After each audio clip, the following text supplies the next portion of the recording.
Banyak testimoni. Testimoni. Testimoni. Mewakili apa nih? Ada ikondang. Dapatnya bilang main. Enggak ini gimana sih? Enggak ada sih. Ada contoh. Bilang malam. Enggak, tadi kan ada pendek di depan. Allah memberikan kita kesehatan, lapangan waktu, serta begitu banyak nikmat yang tidak bisa kita hitung jumlahnya. Alhamdulillah juga pada hari ini kita semua bisa berkumpul seperti meskipun tidak sesuai rencana ya sebelumnya, tapi bukan itu jadi tujuannya. Tujuannya adalah bagaimana kita bisa berkumpul kemudian bersama, kemudian mendengarkan tausiah, karena upgrading itu kan begitu ya. Meskipun tadi diawali dengan upgradingnya berenang outbound sendiri ya. Memang agenda-agenda seperti ini agenda yang sangat penting diadakan, apalagi memang dalam kehidupan rumah tangga itu kan nggak selamanya mulus, kadang lebih banyak terjalnya, tapi alhamdulillah sekarang meskipun banyak terjalnya tapi nikmatnya lebih banyak. Nah kemudian yang kedua, problematika di antara rumah tangga para aktivis ini ya mungkin semua orang sudah pada ngerti bahwasanya semuanya merasa memiliki ilmu yang lebih tinggi dari pasangannya, itu pasti.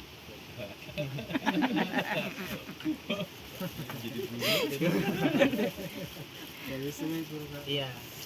Nah, tapi memang begitulah namanya aktivis.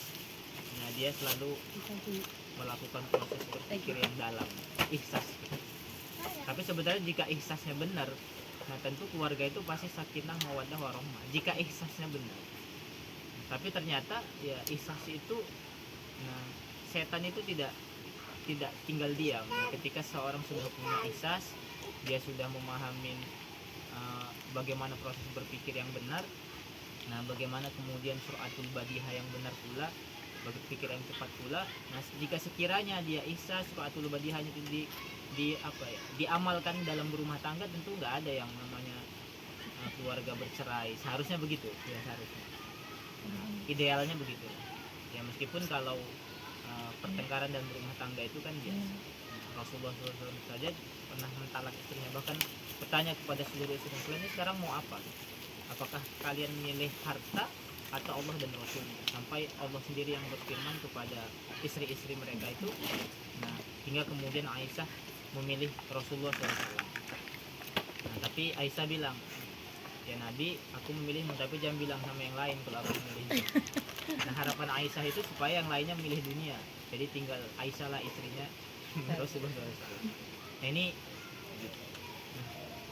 ya ketika seseorang itu punya ihsas, suratul badihah, kemudian dia punya ketetapan berpikir, nah maka sakinah, ya ketenangan itu pasti tercapai. Nah, ketika suaminya capek, kemudian dia pengertian. Nah, memang bagaimanapun ceritanya ya, sesuatu yang nggak terungkap itu kan sulit untuk dibaca. Pikiran istri itu kan, pikiran suami itu kan sulit dibaca. Suaminya maunya apa gitu kan.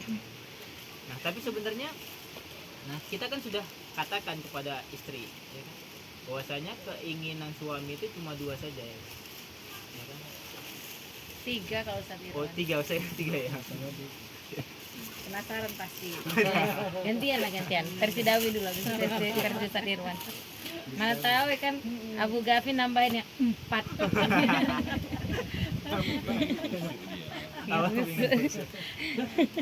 Ya dua saja ya kan. Nah bagaimana kemudian rumah itu selalu rapi, anak diurus dengan baik, nah, seperti yang saya sampaikan tadi kan.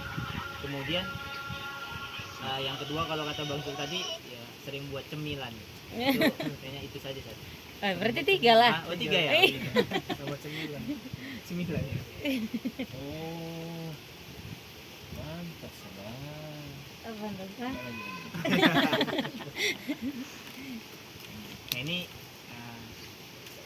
nah tapi memang terkadang seorang istri, seorang suami itu, nah dia sudah mengetahui haknya dan apa yang menjadi kewajibannya. Tapi terkadang ya, pasangan itu lebih menuntut haknya daripada melakukan kewajibannya. Ini jangan baper kan. Ya enggak. Masalahnya satu Sat. Nah ini, nah kalau kita bercerita keumuman lah berumah tangga, karena kan istri kadang Dawi ajak juga kajian keluarga sakinah.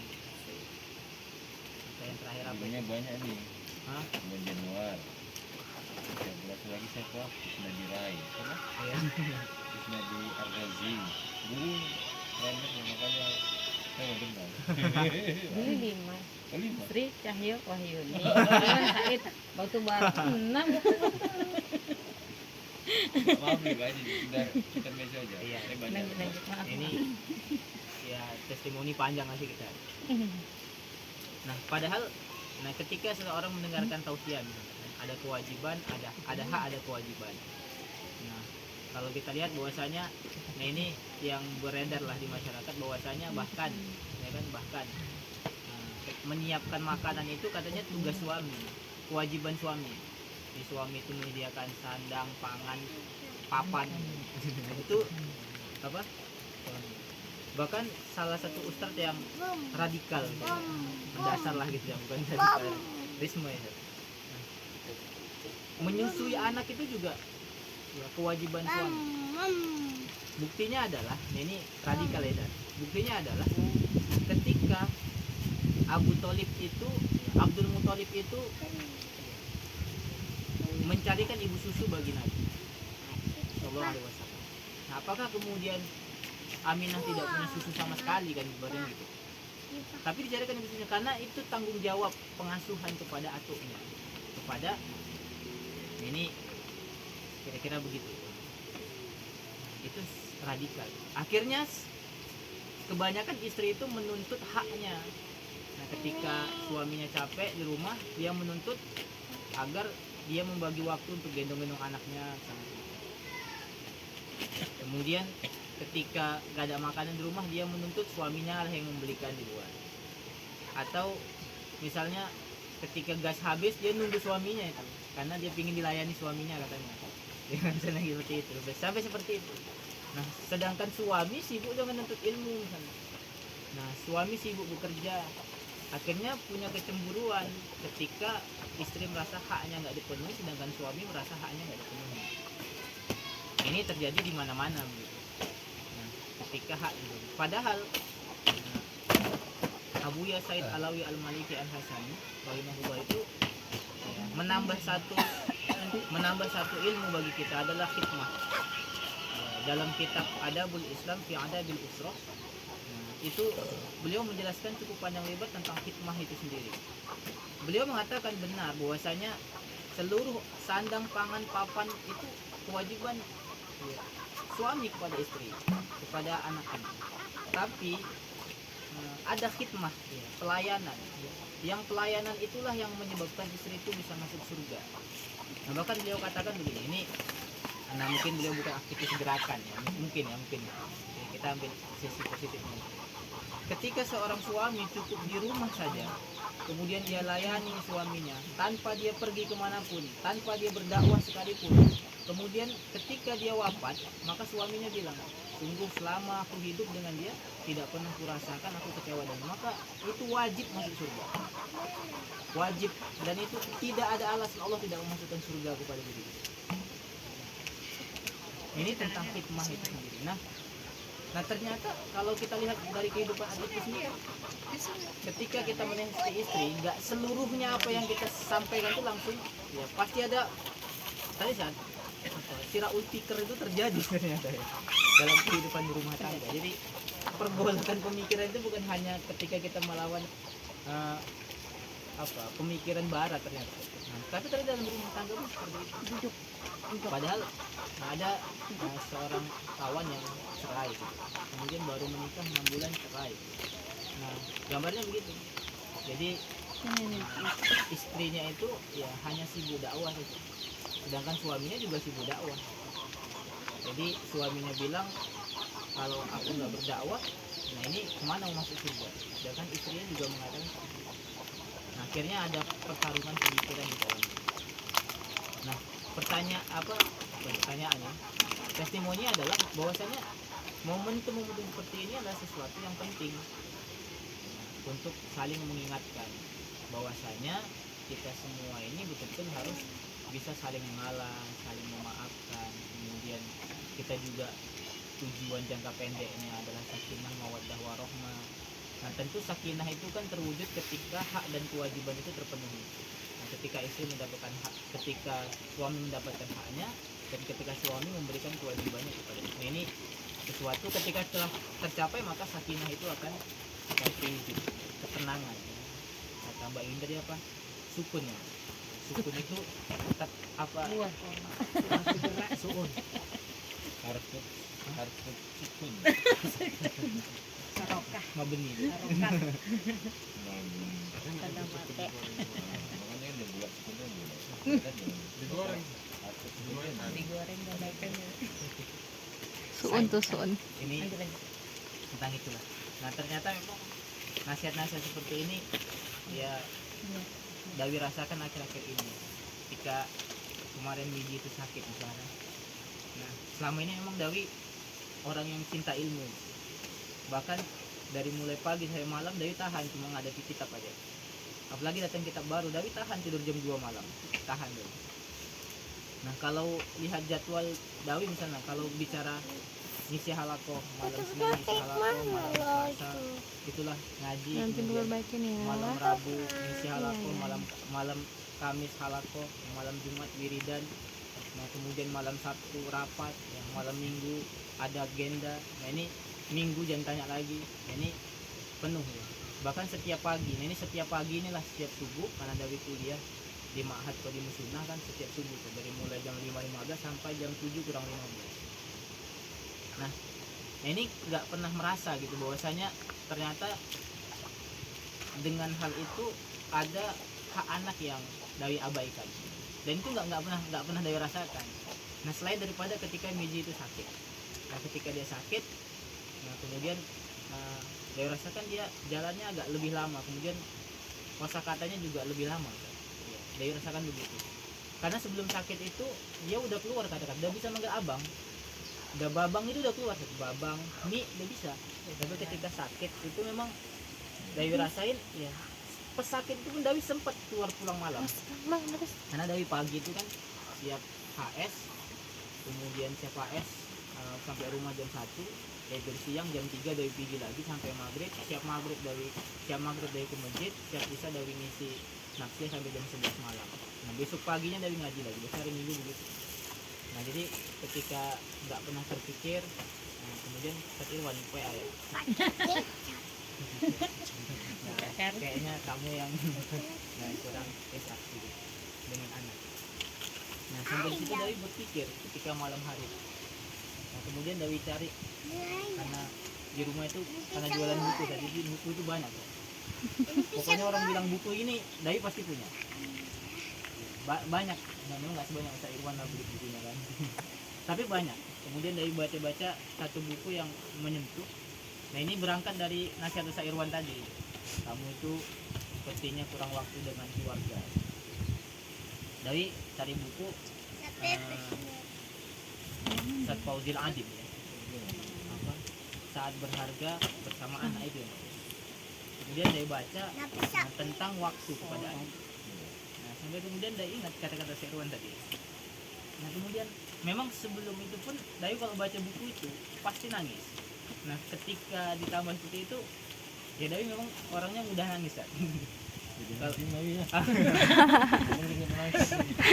Kita berdua aja nangis. ya bahkan kalau sama Umi Aini itu lagi bertengkar itu misalnya Dawi yang nangis. Nah ya karena emang Dawi nggak bisa. Nah kalau Dawi mengajukan omong itu emang Dawi orangnya pedas kalau ngomong. Orang kampung nggak bisa ngomong. Kenapa? Lala. Iya, ya emang kalau ngomong itu legit lah ya, emang begitulah kira-kira. Jadi baca itu terpikir emang. Jadi Ada nama mana besar. lah kalau anakku nggak bisa ngomong.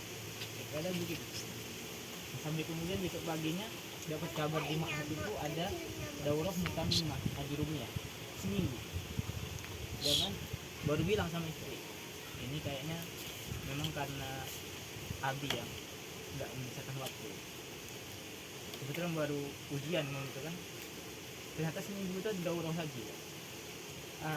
Dia bilang ke istri, sebulan ini Abi mau bisa ngelakuin untuk anak subuh. Sabtu dia bilang mau. Dan sebulan ini Abi mau. Iya, oke. Berdoa sama Allah, nggak berhenti. Dari wiridan supaya anak bisa ngomong. Kemudian ada daurah itu kan. Sampai kemudian dari terus kitabnya itu dari berpikir, kalau gini anakku nggak bisa ngomong ini. Setiap orang dia ditanya, anakmu ngomongnya berapa lama? Anakmu ngomongnya berapa lama? Sampai ada satu yang bilang anakku ini sampai 3 tahun baru ngomong.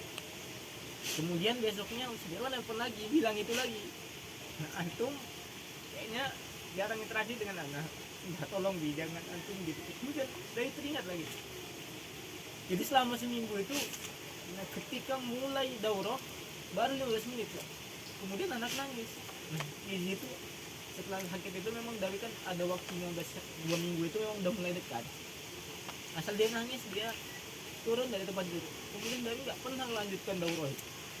Nah, tapi kemudian daurah itu Dawi tinggalin. Ya tapi tetap harus hadir gitu. Tetap harus hadir karena kalau nggak hadir itu bakal disanksi namanya di Ma'had. Nah, Dawi bilang juga sama istri, atau nggak usah ikut di Ma'had lagi, udah selesai aja lagi. Karena ini waktu berharga bagi anak-anak. Nah, bagaimana pula kalau misalnya awak cerdas tapi anak kau nggak bisa bicara gitu, gara-gara kesibukan orang tuanya. Kamu bisa bahasa Arab tapi anak nggak bisa bicara, apa juga artinya? Sedangkan seluruh kitab yang dibeli, ya seluruh kitab yang dicari jutaan, nggak sedikit beli kitab itu hanya untuk anak sebenarnya tujuannya. Jadi bagaimana kalau anaknya itu nggak bisa bicara? Nah ini kan sangat besar bagian. Nah, maka bagus bentar yang Ma'had bilang itu. Kemudian istri itu cuma diam kan. Istri itu terserah Abi gitu. Biasanya tuh, istri itu bilangnya begitu. Nah, Dai bingung dia kan. Nah, setiap hari Dai berpikir begitu. Kemana ya? Berpikir gitu. Kemudian ada kawan yang bilang begitu.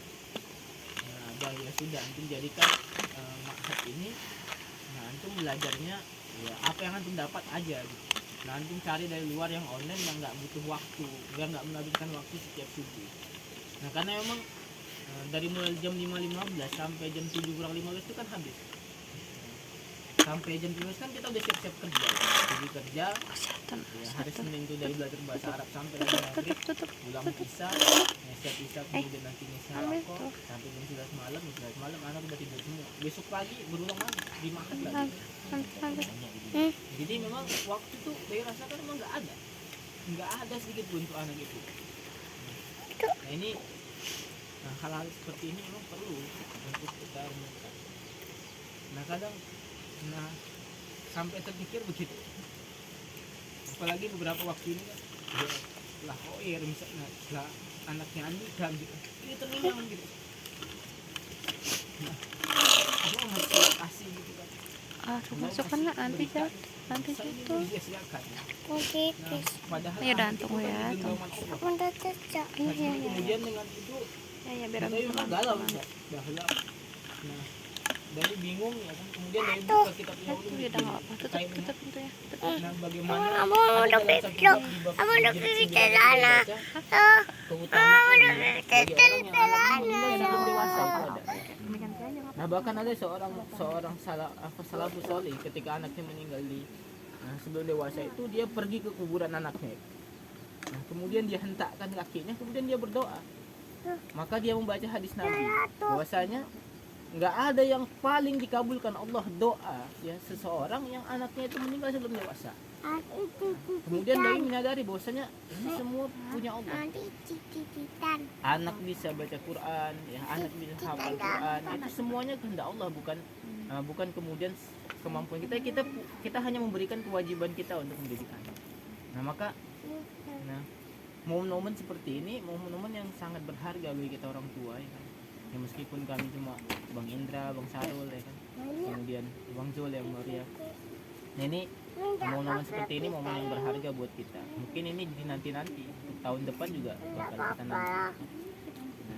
Nah, pada akhirnya, nah testimoninya adalah, nah bahwasanya, nah, keluarga yang kita milikin, nah kita semua pendidik, saya bilang sama istri saya, kan, nah Umi mendidik anak-anak orang, didik ini anak-anak orang. Nah maka, nah salah satu orang akan menyekolahkan anaknya di sekolah kalian itu adalah cerminnya kalian, cerminnya kita, ya kan, termasuk suaminya sendiri kan, ya bukan hanya gurunya tapi suaminya juga menjadi cerminan, ya tentang keyakinan mereka untuk menyekolahkan anaknya di TK. Di sini. Jadi patok. Enggak dipatok. Pipis dia pipis dia pipis dia pipis. Ketakutan. Ya itu mungkin dari tapi kalau hidayah. Assalamualaikum warahmatullahi wabarakatuh.